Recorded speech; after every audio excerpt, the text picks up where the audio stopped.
Okay, we're back. April 16th, do a Thursday morning update. It was tax day yesterday. So I got to finish up I got taxes back from the accountant. So I get those checks written out and get that sent out that way. Payments, I'm square with all them, even though it's not due till July, and get that all done. All right, on the business front, online sales have been actually pretty strong. So the bank account actually has been inching up during this time. We got payroll another week, but those 2 employees on it. But online sales have been really good. Had a bunch of money locked away in PayPal. Apparently, people use PayPal to purchase through our Shopify store. Since we were a new PayPal customer, we have to validate that with them that the customer got their stuff. So I had almost $1,000 sitting there over the last month that I didn't realize was even there. So I worked through that process. That was kind of stressful because I wasn't sure, because a lot of the stuff's pick up in store, and I'm like, okay, how do you validate this? So I put what I could for validating each one, and so far almost everything's cleared out of there. We got a few things from a couple days ago that should start clearing.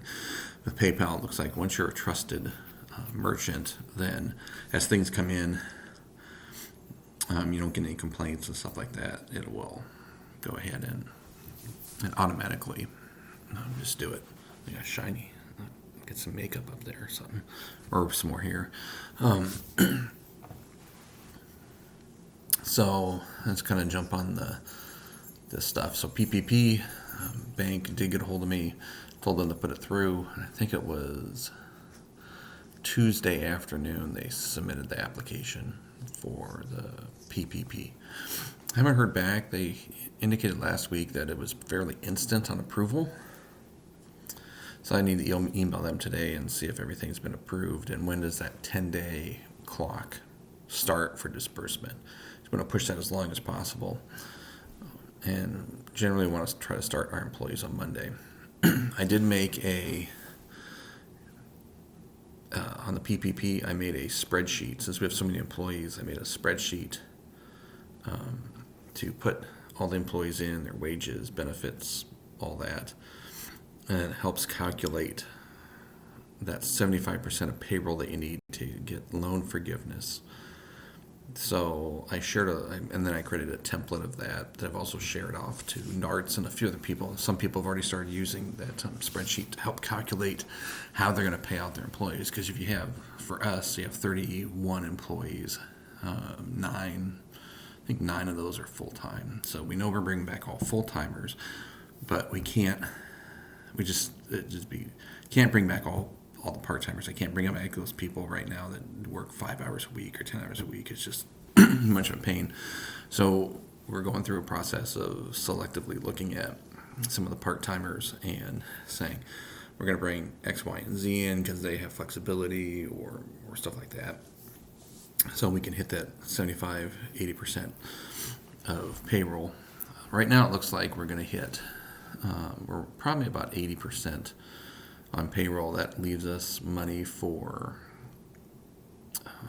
rent, and that should do it. So basically what PPP will cover is 8 weeks of payroll for about 75% of our employees. That'll give us a FTE count of 15 over those 8 weeks. And then the remaining money can be used for rent. So basically, those things will be taken care of. So when we start PPP, everything's taken care of from there on for 8 weeks, which means our liabilities are basically just going to be utilities, and utilities can be used in the PPP as an expense, but our rents, we have enough money in rent that takes that other 25% out. So really we'll just have miscellaneous bills, and that'll really help because once we get the store back open, with sales maybe being lower than we expected, then we got some time to kind of start bringing in those cash register rings, storing those away, and then hopefully getting this loan forgiveness on this. So that's the PPP. So that's really good news. So hopefully, I'll send an email off to First National today and just check the status of that. But so that's been a weight lifted off. And then yesterday morning go to the EIDL now. The EIDL, that's the loan that gives you working capital and for extended periods of shutdown. And the reason why we're doing the EIDL is we want to be able to store some working capital, whether we use it or not. Well, that's remain to be seen, because even if we get open, so we get this working capital from EIDL, and then if we can, and let's say we're open for 2 months, let's say this thing resurges and we get shut down again for 6 more weeks. What this does is helps us maintain working capital so we can survive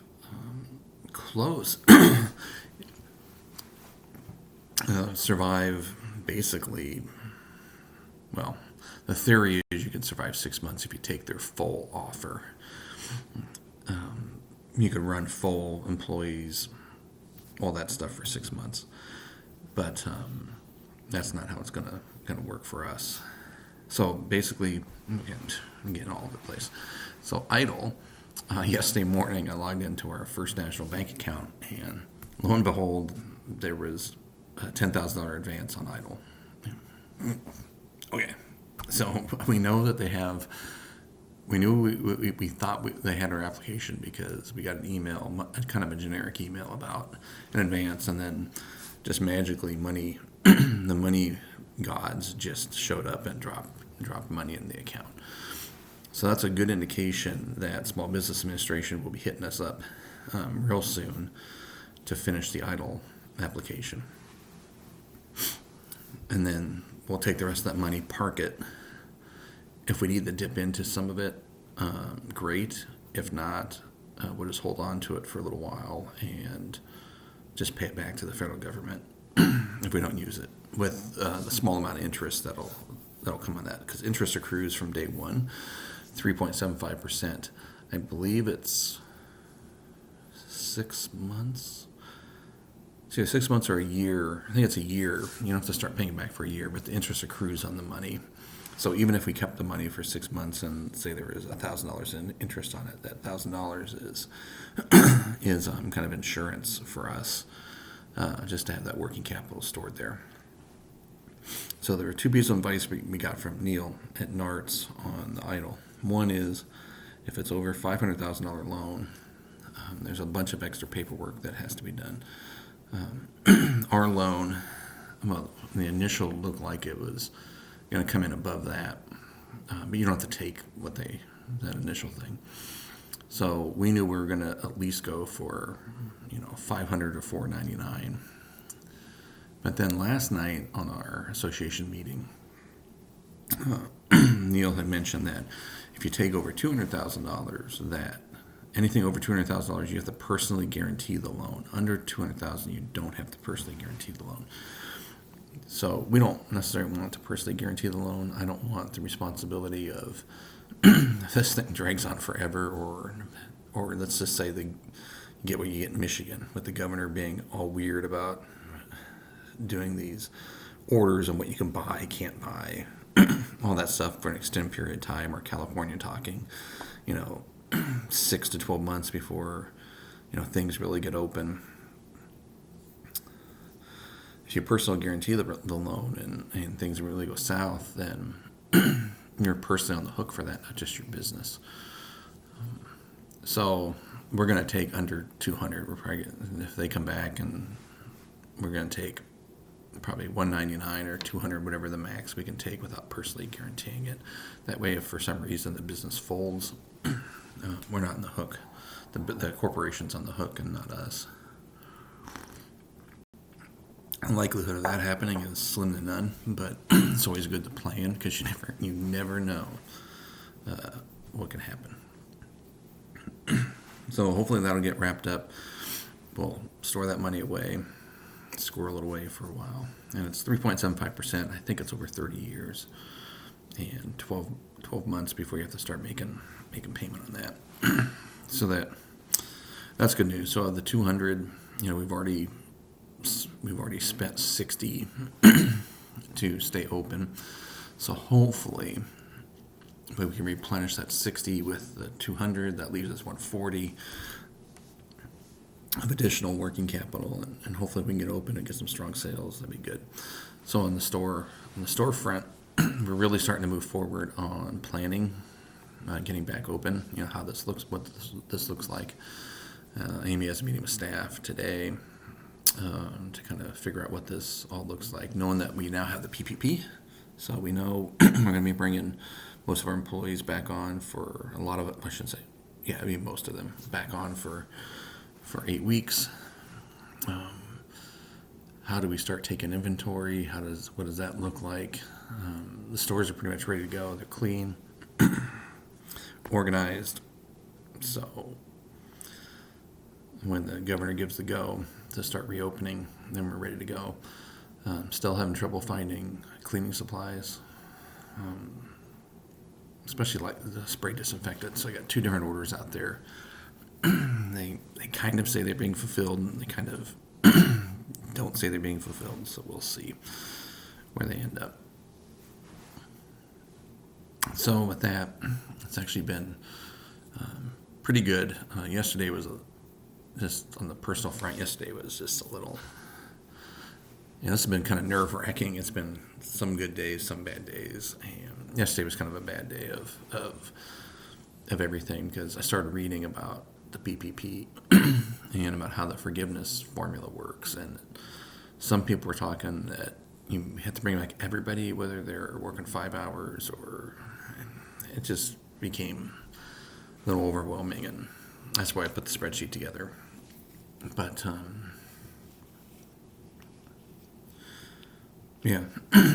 so hopefully today will be better. And then this weekend, we're still moving forward with our expansion plans, our second expansion in Ankeny. I mean, not a lot of people watch this, so it doesn't really matter what secrets I tell. But we were looking at opening the loft down there in July. Well, of course, this pandemic has put all that on hold, and we've spent our capital on surviving.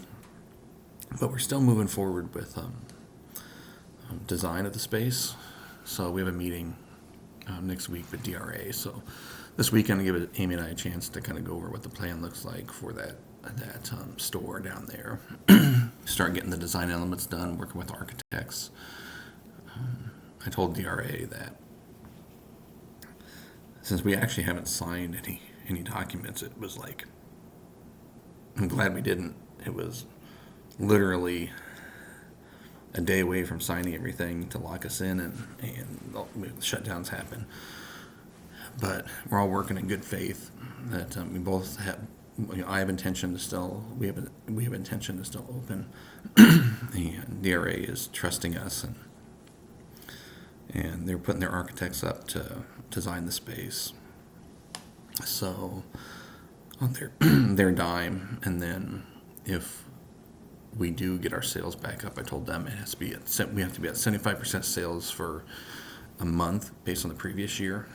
And once we hit that benchmark, then we can start rolling. So what we're doing is getting all the design plans ready. So when we hit that mark, plans can get into the city for permits. Construction crews can be there, and within 6 weeks we can get the space done, open, and all that stuff. Okay, well, this was a really extra long one today, but hope you enjoy, and I'll report back on Monday.